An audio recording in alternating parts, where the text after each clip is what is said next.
केंद्रीय गृह मंत्री अमित शाह ने पाकिस्तान को चेतावनी देते हुए कहा कि आतंक के खिलाफ मोदी सरकार की जीरो टॉलरेंस की नीति है। पहलगाम हमले में शामिल एक एक आतंकी को हम चुन चुन कर मारेंगे। शाह ने कहा कि पहलगाम में जो हमारे भाई बहन आतंक के भेंट चढ़े, उनको श्रद्धांजलि। उनके परिवार से कहना चाहता हूं कि यह दुख सिर्फ उनका नहीं, पूरे देश का दुख है। हम पूरे देश को बताना चाहते हैं कि देश के प्रधानमंत्री आतंक के खिलाफ जीरो टॉलरेंस की नीति अपनाते हैं। पहलगाम के हमले के बाद अगर वो समझ रहे हैं कि ये उनकी जीत है, तो गलत समझ रहे हैं।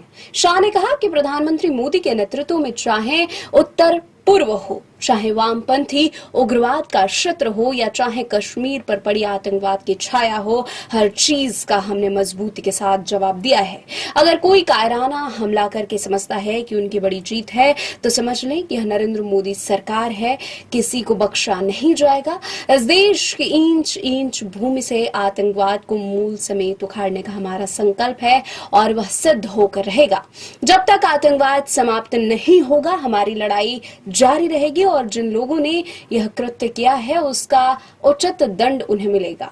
प्रधानमंत्री नरेंद्र मोदी इस हमले में शामिल आतंकवादियों और उनके आकाओं का पृथ्वी के अंतिम छोर तक पीछा करने और उन्हें उनकी कल्पना से परे कड़ी से कड़ी सजा देने का आह्वान किया है। प्रधानमंत्री की कठोर टिप्पणियों और राष्ट्रीय सुरक्षा के मुद्दों पर उनकी सरकार के कड़े रुख के कारण भारत की ओर से करारी जवाबी कार्रवाई की उम्मीद बढ़ गई है। पहलगाम हमला जम्मू कश्मीर के नागरिकों पर पिछले कई वर्षों में हुआ सबसे घातक हमला है, जिसे लेकर पूरे देश में आक्रोश की लहर है और हमलावरों तथा उनके आकाओं के खिलाफ कठोर जवाबी कार्रवाई की मांग उठ रही है।